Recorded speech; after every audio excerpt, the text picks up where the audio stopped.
Baik, bismillahirrahmanirrahim. Assalamualaikum warahmatullahi wabarakatuh. Perkenalkan, nama saya Westi Rahmiatul dengan NIM 200591106. Saya dari Program Studi Manajemen Fakultas Ekonomi Universitas Negeri Padang.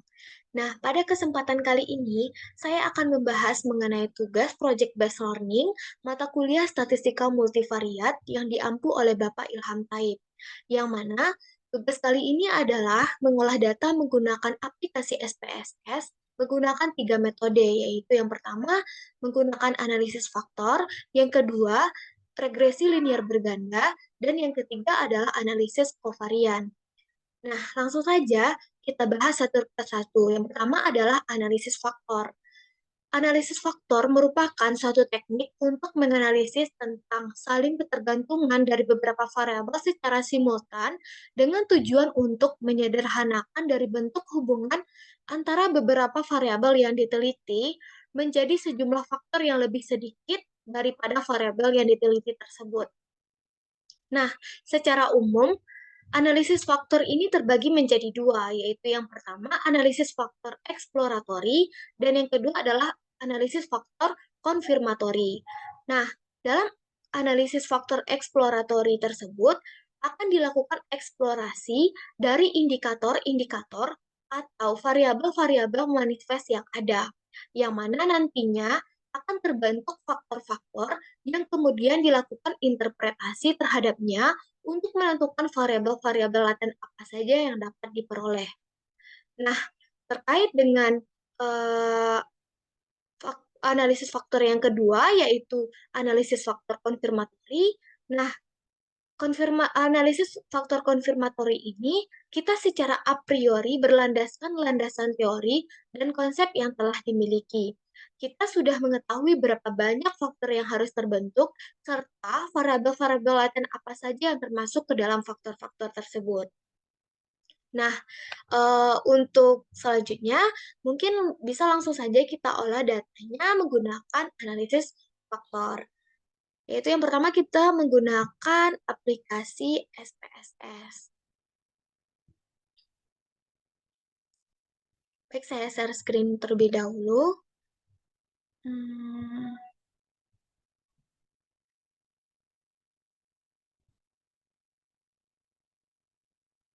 Nah, ini adalah aplikasi SPSS. Pertama-tama yang harus kita lakukan adalah kita memindahkan data yang sudah ada ke dalam aplikasi ini, yang mana datanya kita letakkan di Excel. Nah, ini merupakan data yang akan kita masukkan ke dalam aplikasi SPSS. Kita salin.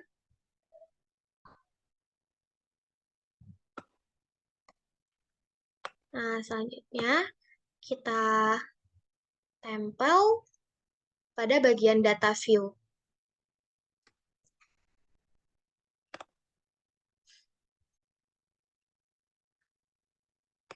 Nah, ini merupakan data yang kita salin dari Excel tadi ke aplikasi SPSS. Terlihat bahwasanya terdapat 21 variabel di dalam ini. Namun di sini belum ada keterangan yang sesuai dengan Excel tadi. Dapat kita lihat pada variabel view. Nah, di sini nama-namanya belum tersusun, yaitu hanya variabel 1 sampai 21. Nah, di sini kita ganti terlebih dahulu pada bagian nama, yaitu dengan yang pertama adalah umur.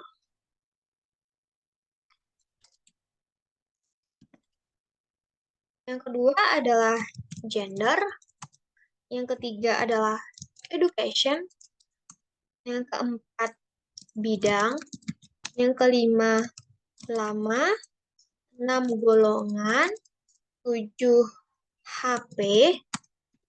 8, isi. 9, SAK. 10, pelatihan. 11, PS1. 12, EE1. 13, ISE1. 14 ANX1, 15 SU1, selanjutnya 1,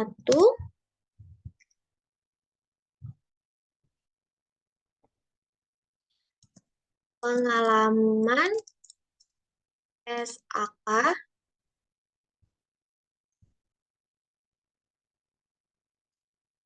pelatihan SAK, SAK di rumah, SAK di kantor, dan frekuensi. Nah, di sini kita telah mengganti nama-nama variabel tersebut.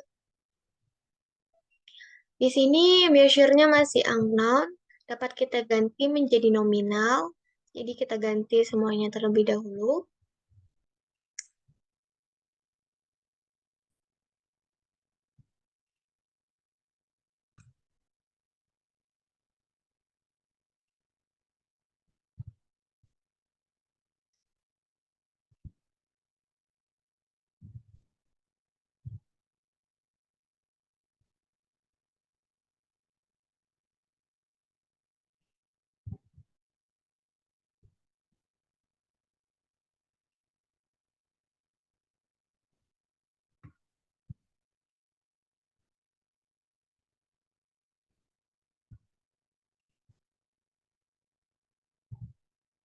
Nah, di sini kita telah mengganti terkait dengan nama dan measure-nya. Nah, dapat kita lihat pada data view. Nah, di sini telah berganti yang tadinya di sini belum ada nama-namanya, masih berupa variabel 1, 2, sampai 21. Nah, sekarang sudah terlihat ada umur, gender, education, dan lain sebagainya. Selanjutnya, kita lanjut untuk mengolah data yang sudah kita lampirkan di sini, yaitu yang pertama, kita bisa mengambil yaitu analyze, kita ambil dimension reduction, ambil faktor. Nah, untuk yang pertama, kita pindahkan terlebih dahulu variabel-variabel, yaitu umur, gender, education, bidang, lama, golongan, HP, dan PC, ke bagian variabel yang ada yang di sini, yang kosong di sini, dengan cara memilih menu panah. Nah, sudah beralih. Selanjutnya adalah kita mengambil deskriptif, lalu mencentang initial solution. Selanjutnya kita ambil anti-image dan KMO and betterlets depth of sphericity. Nah, untuk selanjutnya kita bisa menekan continue. Oke.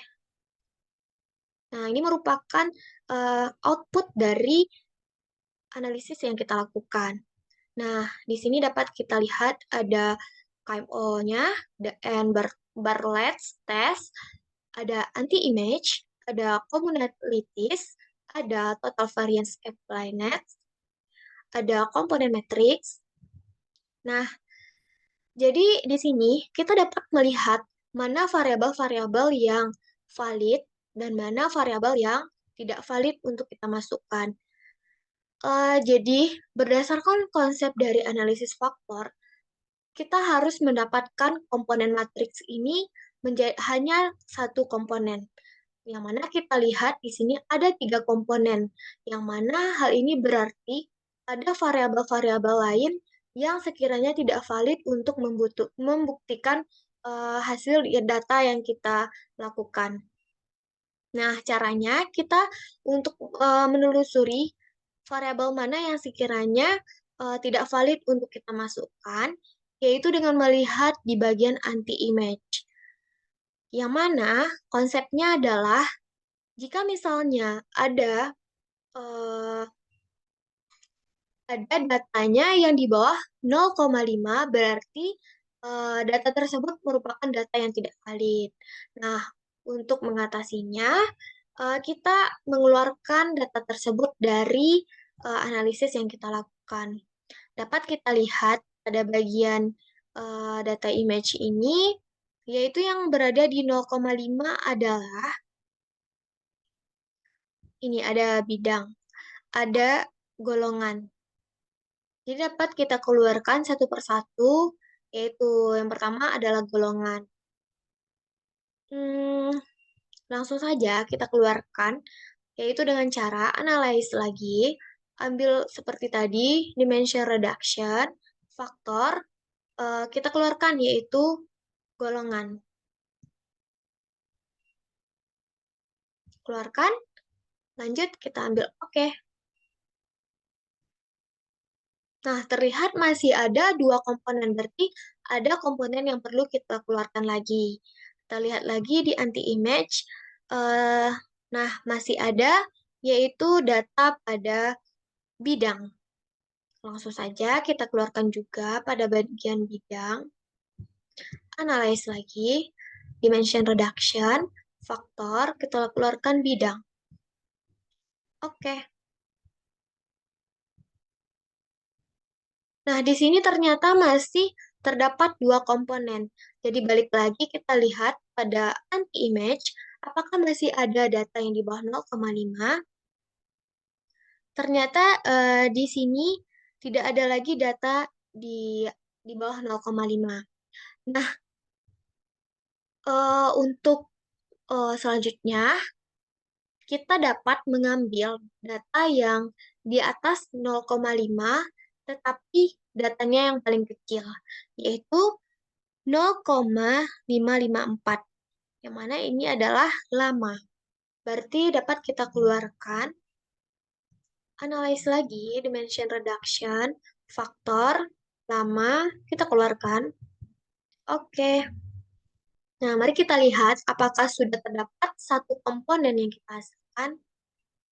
Nah, di sini kita sudah mendapatkan satu komponen, yang mana eh, pada analisis yang kita lakukan tadi ada beberapa variabel, namun yang variabel yang valid hanya ada umur, gender, education, HP, dan PC. Nah, selanjutnya kita dapat menggunakan indikator-indikator yang valid ini untuk membentuk faktor scores. Yang mana faktor scores ini merupakan nilai variabel laten yang akan digunakan pada analisis statistik lainnya. Nah, mungkin langsung saja kita analyze lagi. Dimension reduction, faktor, kita ambil scores. Nah, kita checklist bagian save as variables, continue, oke. Nah, setelah itu dapat kita lihat bahwasanya tidak ada perubahan terkait dengan output yang kita hasilkan. Namun yang menjadi pembeda di sini adalah eh, adanya tambahan variabel di sebelah kanan ini, yaitu ada fak1 underscore 1. Nah, yang mana nanti variabel ini dapat kita gunakan menjadi nilai variabel yang nantinya kita gunakan untuk analisis selanjutnya. Misalnya kita ingin menggunakan analisis regresi, PET, MDS, dan lain sebagainya. Jadi, uh, itulah gunanya tambahan dari scores tadi.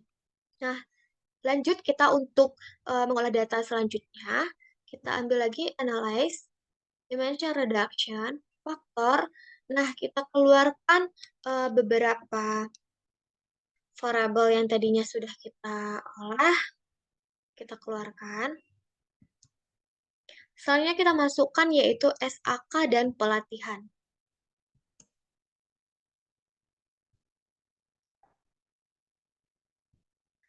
Nah, sama halnya dengan tadi, kita deskriptif, kita menguji untuk mencari KMO dan anti-image. Continue, kita ambil oke. Nah, ini adalah hasilnya. Apakah dari SAK dan pelatihan ini sudah membentuk satu komponen? Mari langsung saja kita lihat. Nah, di sini ternyata dari variabel SAK dan pelatihan tadi sudah membentuk satu komponen. Berarti tidak ada variabel yang perlu kita keluarkan karena dua variabel tersebut sudah valid. Nah, seperti yang kita lakukan tadi, kita dapat mencari scoresnya.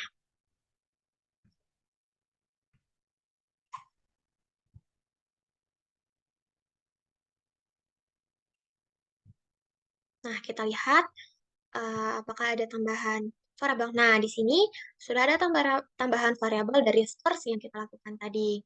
Lanjut, kita olah lagi dimension reduction, faktor, kita keluarkan SAK dan pelatihannya. Kita lanjut ke PE1, PE1 sampai dengan SO1. Kita pindahkan ke sini. Jadi kita analisis satu persatu, yaitu deskriptif. KMO dan anti-image. Kita ambil oke. Nah, ini adalah hasilnya. Kita lihat selanjutnya apakah komponennya sudah satu. Ternyata komponen yang dihasilkan ada dua. Yang mana di sini berarti ada variabel yang tidak valid yang perlu kita keluarkan. Kita lihat lagi seperti tadi, kita lihat di bagian anti-image. Apakah ada data yang di bawah 0,5? Ternyata tidak ada data yang di bawah 0,5. Seperti yang kita lakukan tadi, jika tidak ada data di bawah 0,5, dapat kita ambil data yang paling terkecil. Yang paling kecil di sini adalah SUC1. SUC1. Langsung saja kita keluarkan SUC1. Terus kita oke. Mari kita lihat apakah sudah terbentuk satu komponen. Nah, di sini telah terbentuk satu komponen, yang mana komponen yang valid di sini ada PS1, EE1, ISE1, ANX1, dan SOL1. Jadi yang telah kita keluarkan tadi merupakan variabel yang tidak valid. Nah, dapat juga kita hitung scoresnya. Kita lihat scoresnya. Scores, save as variables, continue. Oke. Nah, kita lihat apakah sudah ada tambahan variabelnya. Nah, di sini adalah hasil yang telah kita lakukan tadi. Nah, lanjut kita analisis variabel selanjutnya. Kita keluarkan terlebih dahulu variabel ini. Lanjut ke pengalaman SAK sama dengan frekuensi. Pindahkan. Kita ambil deskriptif, sudah KMO, anti-image, continue. Oke. Kita lihat apakah di sini sudah satu komponen. Ternyata ada 3 komponen, berarti ada lagi variabel yang harus kita keluarkan. Balik lagi kita lihat anti-image. Di sini ternyata semuanya di bawah 0,5.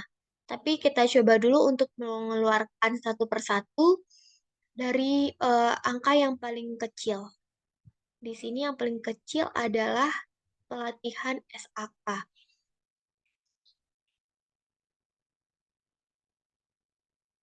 Baik, lanjut saja kita keluarkan yang pelatihan SAK.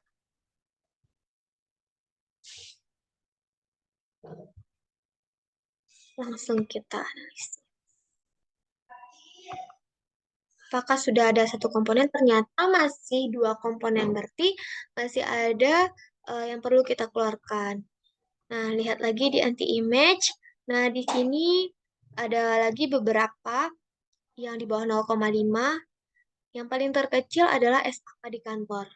Berarti SAK di kantor kita keluarkan.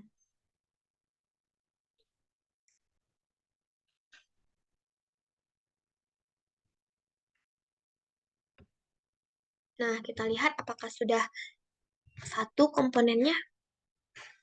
Nah, di sini sudah menunjukkan komponen matriksnya hanya satu komponen. Nah, selanjutnya kita ambil scoresnya.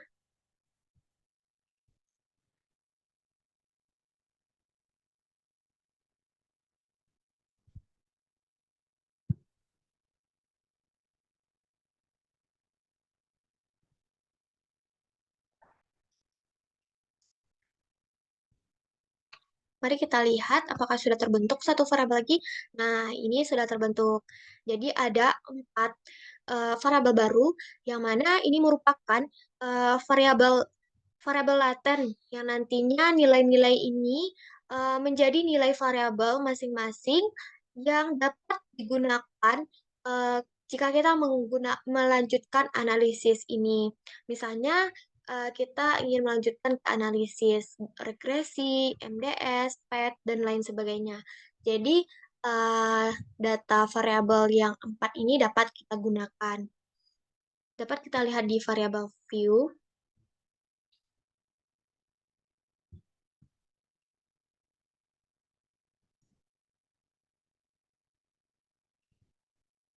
Nah, ini mungkin bisa kita ganti dengan X, X1.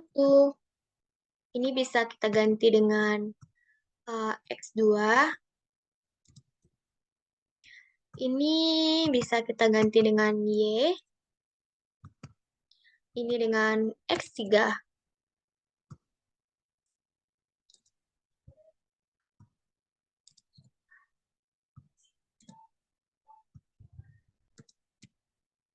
Nah, jadi kita telah selesai mengolah data menggunakan analisis faktor, yang mana dapat kita lihat outputnya seperti ini. Ini tadi adalah yang terakhir, olahan data kita yang terakhir. Jadi di analisis faktor ini kita dapat melihat data KMO and Bartlett test, ada anti-image metric, uh, ada commonalities, ada total variance explained, ada komponen matrix. Nah, jadi intinya di komponen matriks ini kita harus hanya ada satu komponen yang mana ini menunjukkan bahwasanya variabel-variabel inilah yang valid dan konsisten untuk bisa kita olah untuk dan kita gunakan untuk kegiatan selanjutnya.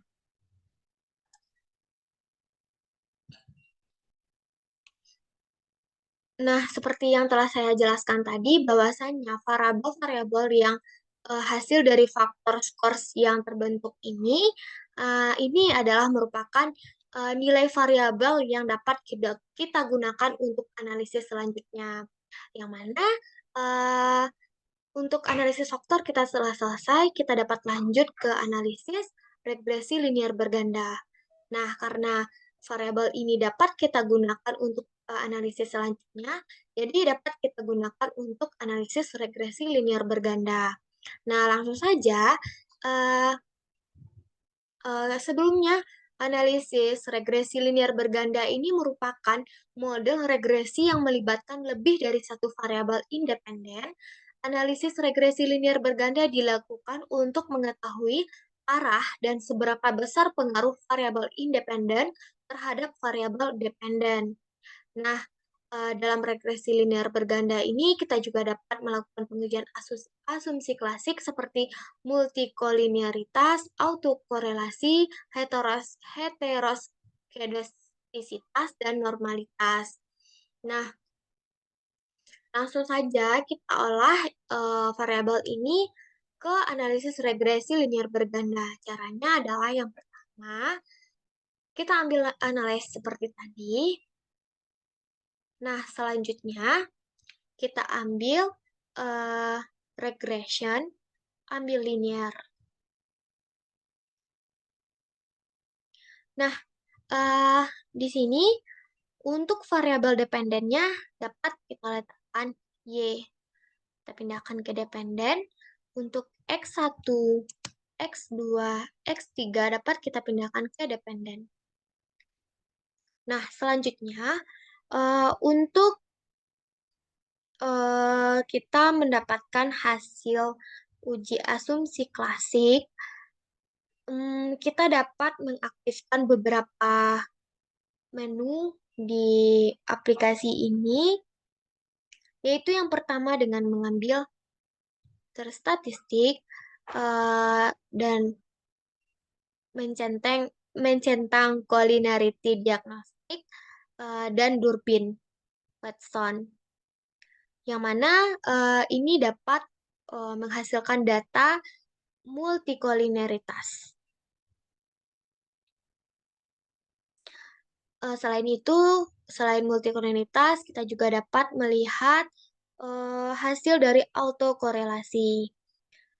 Nah, dapat kita ambil continue. Selanjutnya kita juga dapat melihat heteroskedastisitas dan normalitas dengan cara ambil plots. Ambil Z-pred ini dipindahkan ke YX, yang Z-resid kita pindahkan ke Y. Selanjutnya kita checklist normal probability plot dan continue. Nah, setelah semuanya kita sudah ambil, langsung saja kita tekan OK untuk melihat outputnya.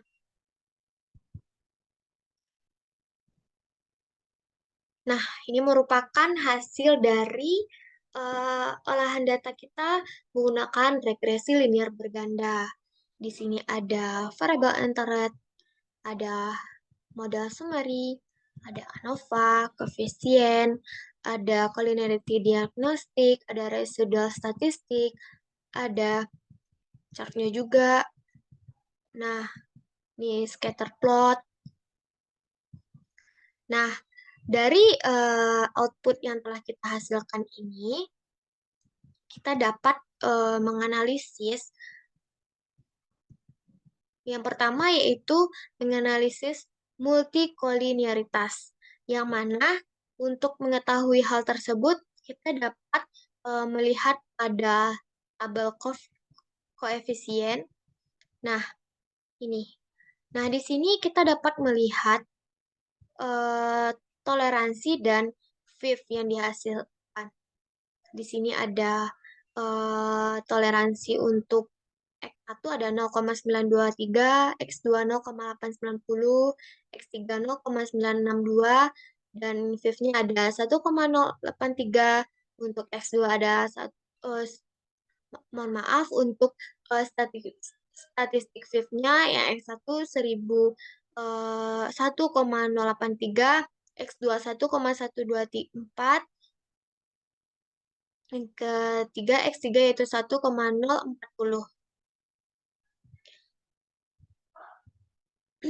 Selanjutnya kita dapat membaca autokorelasi melalui model summary.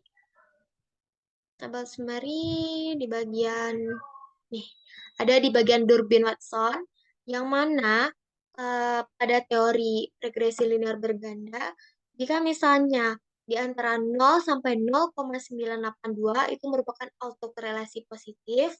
Selanjutnya di antara 0,92 sampai 1,539 itu merupakan ragu-ragu. Nah, dari 1,539 sampai 2,481 berarti tidak ada autokorelasi. Di antara 2,81 sampai 3,018 berarti ragu-ragu, dan dari 3,018 sampai 4 berarti autokorelasi negatif. Nah, dapat kita lihat hasil dari analisis kita yaitu 1,694, yang mana berdasarkan teori tadi, ini merupakan tidak ada autokorelasi karena 1,694 berada pada titik 1,539 sampai 2,481. Hal ini menunjukkan bahwasanya data kita tidak ada autokorelasi.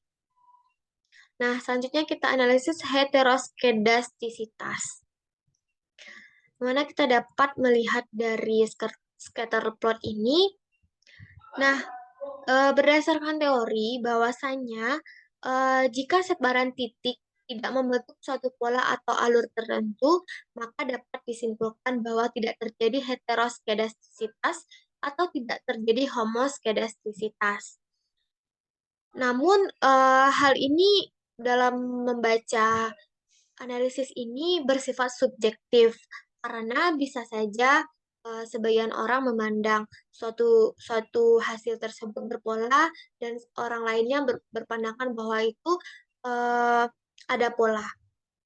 Nah, jika analisis saya sendiri melihat pola yang dihasilkan, di sini terdapat beberapa pola yang tidak tersebar secara secara luas seperti ada yang berhimpitan, ada membentuk seperti eh, suatu pola karena dia berdempet, jadi tidak tersebar seluruhnya.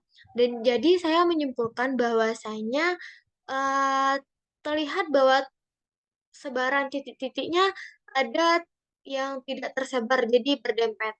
Jadi dapat kita simpulkan bahwasanya terjadi heteroskedastisitas dalam beberapa titik. Nah, selanjutnya kita dapat menguji normalitas yang mana dapat kita lihat pada grafik nama PP Plot of Regression Standard Residual. Nah, berdasarkan teori katanya eh, jika semisalnya eh, sebaran titik dari gambar gambar gambar plot tersebut relatif mendekati garis lurus, maka dapat disimpulkan bahwa data residual tersebut terdistribusi secara normal. Nah, di sini saya juga melihat bahwasanya titik-titik tersebut tersebar di garis lurus tersebut.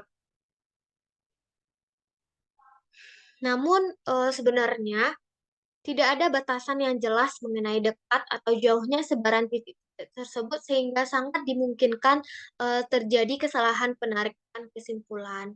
Namun di sini saya dapat melihat bahwasanya titik-titik tersebut relatif mendekati pada garis. Nah, itu merupakan hasil dari analisa kita terkait dengan estimasi model regresi linear berganda menggunakan uji asumsi klasik. Nah, untuk selanjutnya kita masuk ke metode yang ketiga, yaitu analisis kovarian. Untuk analisis kovarian, kita menggunakan data yang berbeda. Jadi, saya telah memiliki data untuk kita masukkan. Bisa langsung kita ambil new data saja.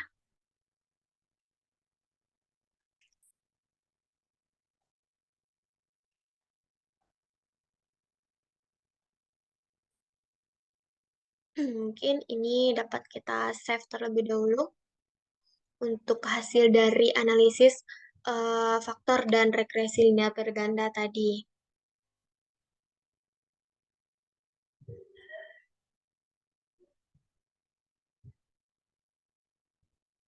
Nah, ini sudah saya pindahkan data dari Excel tadi ke aplikasi SPSS. Nah, seperti tadi kita ganti terlebih dahulu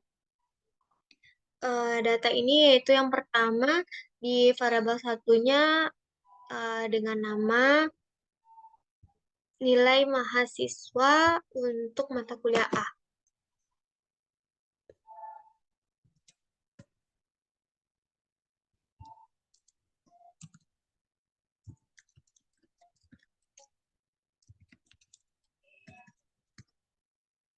Nah, di sini kita key dan selanjutnya adalah dosen pengajar. Nah, di sini sudah ada datanya. Selanjutnya kita analisis berdasarkan analisis kovarian. Yaitu yang pertama kita ambil analyze. Selanjutnya ambil general linear model. Yang ini kita ambil univariat. Nah, untuk ini kita pisah, yaitu yang pertama kita letakkan I key di bagian kovariat, kita pindahkan dosen ke fixed faktor dan nilai kita pindahkan ke dependent variable.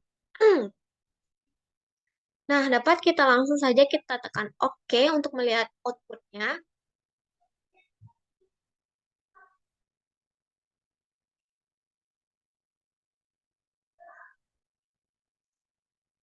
Nah, ini adalah outputnya. Nah, ini merupakan hasil dari SS tipe 3. Yang mana dari hasil ini dapat terlihat bahwa angka signifikasi untuk perubahan IQ adalah 0,0000. Yang mana nilai sig-nya adalah kecil dari 0,05. Maka H0-nya ditolak. Hal ini berarti bahwa tingkat kepercayaan 95% dapat dikatakan ada hubungan linear antara IQ dengan nilai yang diperoleh oleh mahasiswa. Nah, pernyataan ini mengindikasikan bahwa asumsi analisis kovarian telah terpenuhi. Nah, selanjutnya dilakukan pengujian untuk mengetahui pengaruh perbedaan dosen yang pengajar terhadap nilai yang diperoleh oleh mahasiswa.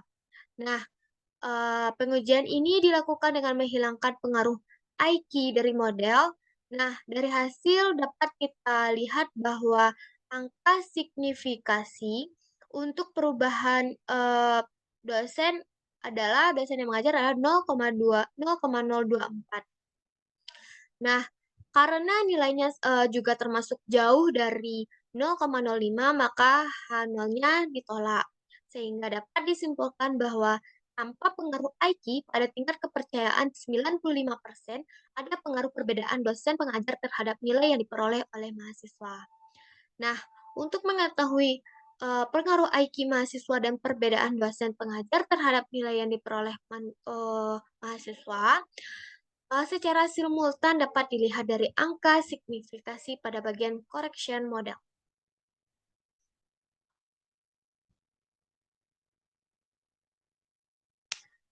Nah, di sini terlihat bahwa signifikasinya adalah 0,000. Nah, karena di bawah 0,05, maka H0 ditolak. Correction model, nih, ditolak.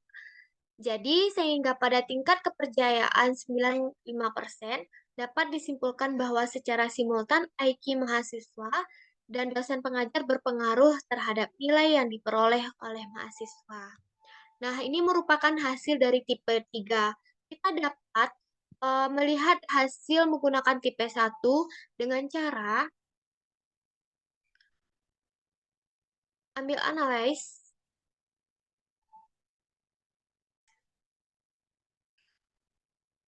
Kita ambil lagi tadi general linear model, univariat. Kita ganti di bagian model dengan ambil tipe 3.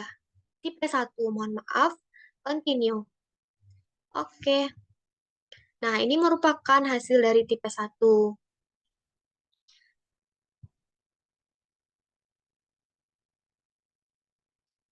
Nah, karena menggunakan SS tipe 1, maka pengujian hanya dilakukan untuk mengetahui pengaruh perbedaan dosen pengajar terhadap nilai mahasiswa.